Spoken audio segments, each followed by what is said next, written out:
In this lesson, we'll cover the operation of the cutter.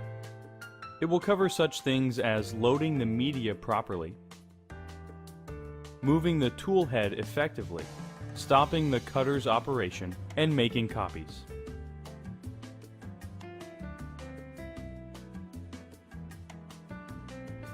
In the lesson on installation and setup, we covered briefly how to load the media. What we will do now is go more into depth about loading media onto the cutter. To help us understand this though, we need to examine the push rollers and the grit rollers, how they work together, and how to position them correctly. The push rollers have to be located so that the rubber wheel of the push roller is squarely over one of the grit rollers. It cannot be halfway on, as you see here. This is because the grit rollers are what drive the material back and forth. Thus, if the push rollers are not over the grit rollers, the material would not track properly. If one of the push rollers is not squarely over a grit roller, the cutter will display this message to alert us that one or more of the push rollers need to be repositioned. Something to keep in mind is that when the cutter initializes, it will use the position of the outside push rollers to determine the cut area width. The cutter then assumes that the outside push rollers are the edge of the media and will not allow the cutting tool to go beyond the push rollers. Therefore, it is generally best to position the outside pinch rollers so that they are, if possible, on the outside edges of the media. This cut area between the wheels can be expanded up to almost half an inch on each side if needed. This is helpful when cutting jobs that need the extra space. This way we can get the most from our media. To expand the area, simply go to the control panel and press the menu pause button. Press the 3 key for area parameters. Press the 1 key for expand. Then press the up arrow key to increase this value to 0.4 inches or close to it. And then press enter to accept the new value. Now, every time the cutter initializes and finds the 2 outer push rollers, it will add close to half an inch to the total cut area width, giving us that extra needed area. With the larger CE6000 120 unit, there is an added middle push roller. This added push roller is very useful for several reasons. First, it's useful when having to cut the heavier materials. The pressure of the middle push roller can be set to a lighter pressure, eliminating any track markings caused by the pressure of the wheel. This is particularly important with certain tint medias. The lever for switching between the 2 pressures is on the back side of the push roller. When the switch is on the up position, it applies a normal pressure. When the switch is in the down position, it applies a lighter pressure. To load roll media, place it onto the stock rollers in the back of the cutter. Pull out about 2 feet of material, enough to place through the cutter, and insert the front edge through the opening in the back of the cutter. Then pull it through the front. Once the media is positioned properly, you may want to adjust the stock roller stops to align with the outer edge of the roll. This can prevent some medias from drifting side to side. Loading a sheet of media is a little different because the media is loaded from the front. When aligning a sheet of media, remember to use the rib lines on the front panel. To ensure proper tracking, make sure the rubber wheels of each push roller is positioned over the media, as well as squarely positioned over a grit roller. Use the blue strips above. These indicate where the grit rollers are located. Align the rubber wheels of the push rollers so that the center point of the wheel is at least a half inch from the media's edge, both for the right and then the left wheel. Alignment of the media is highly important to obtain good tracking.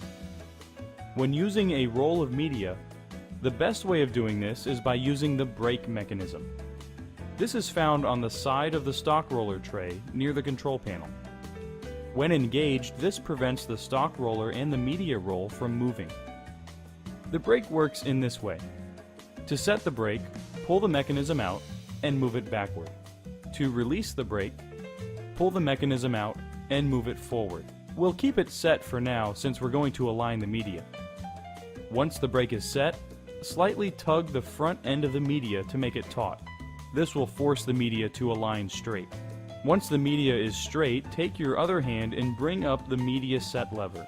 Once the media is loaded, make sure you release the brake.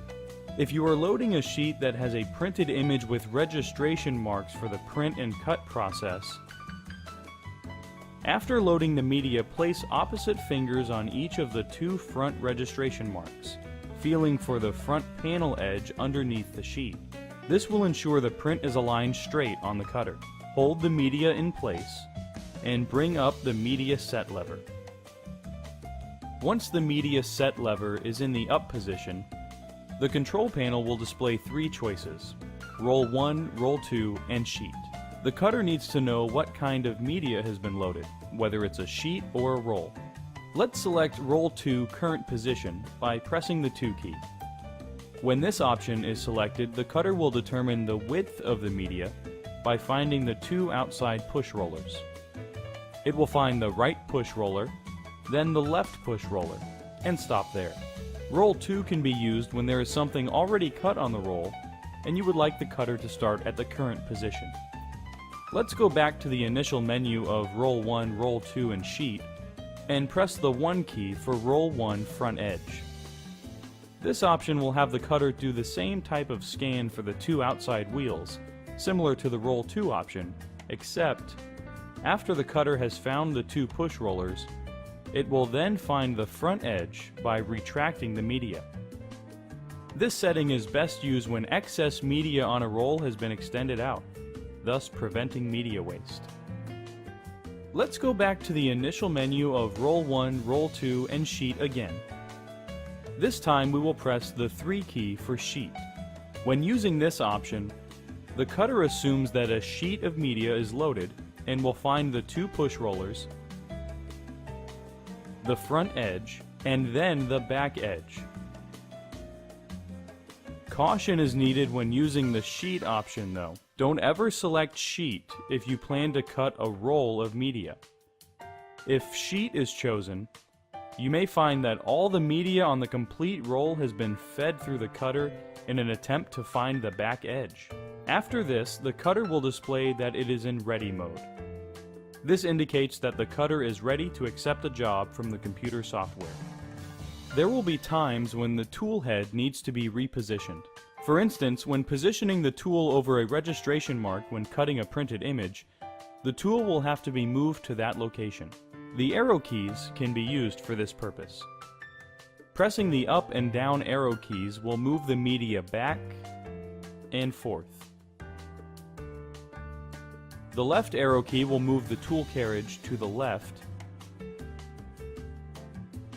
and the right arrow key will move the tool carriage to the right. Keep in mind that the arrow keys can be used in combination with each other. For instance, if we press the right arrow key and the down arrow key, the tool carriage will move diagonally. You'll notice that the tool doesn't move that quickly. In fact, it moves slowly.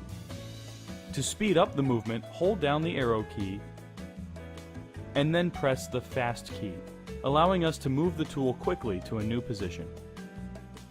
Once the tool carriage has been repositioned, pressing the origin key on the control panel will let the cutter know where to start cutting. When a new origin point is set, the cutter will cut everything to the left and behind the new origin, which is the area behind the tool carriage. When the cutter is cutting a job, there may be a point where there's a need to pause the cutting. For instance, you may want to change a setting that will improve the cutting, or there is a need to straighten the media.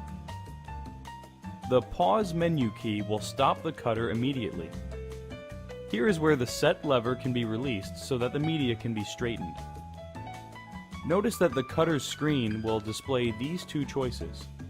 Continue, the first choice, will continue with the cutting operation. In this case, we've straightened the media, so we can press the 1 key to continue. Let's pause the cutting operation again. This time, let's choose the second option, Quit Job, by pressing the 2 key. Pressing this second option will display a second screen. This is where we can clear the buffer by pressing the 1 key. But if all we want to do is change a condition setting, the condition test key can be used for this. Once pressed, the cutting operation will be paused, but not immediately. It will continue to cut to find a good spot to pause.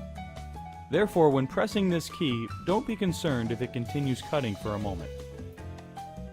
When the cutter is paused, the condition menu can be accessed and adjusted if needed. Then just press the condition test key again to continue. So remember, the pause menu key will stop the cutter immediately, allowing the media to be adjusted, and the condition test key will pause the cutter, allowing you to change the condition. When making copies, we often recommend that you use your software to make the copies rather than using the copy function on the cutter.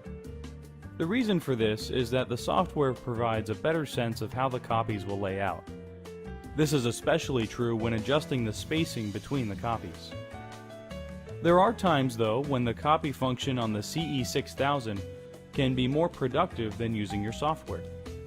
Imagine for a moment that you want to make several copies of a certain design on individual sheets of vinyl. From software, you would have to send the design for each copy produced. Then, after the copy is cut, you'd have to unload the sheet, load a new sheet, initialize the cutter, send another copy from the software, and repeat that process over and over again. This would be a daunting task.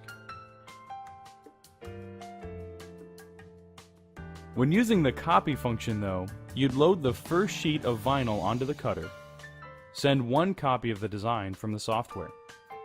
Once the job is done cutting, you'd set up the number of copies and load the next sheet, and the cutter cuts the next job.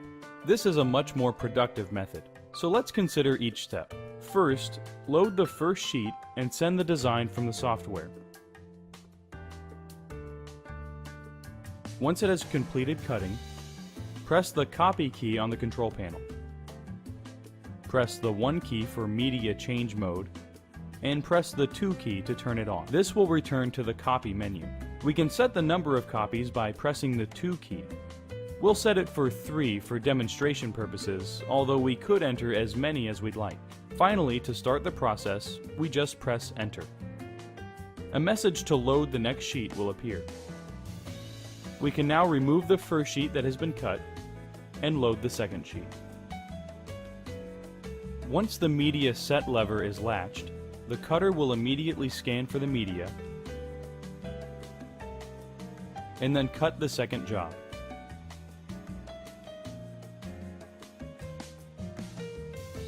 Once the second job is complete, we can load the third sheet, latch the set lever, and it will cut the third copy. The process will continue until all the copies are cut. If at any point you need to stop the process, press the left arrow key. What's nice about this feature is it allows you to have an unlimited number of copies. As you can see, this is a great production benefit when you need to do multiple copies of the same design on different sheets of media.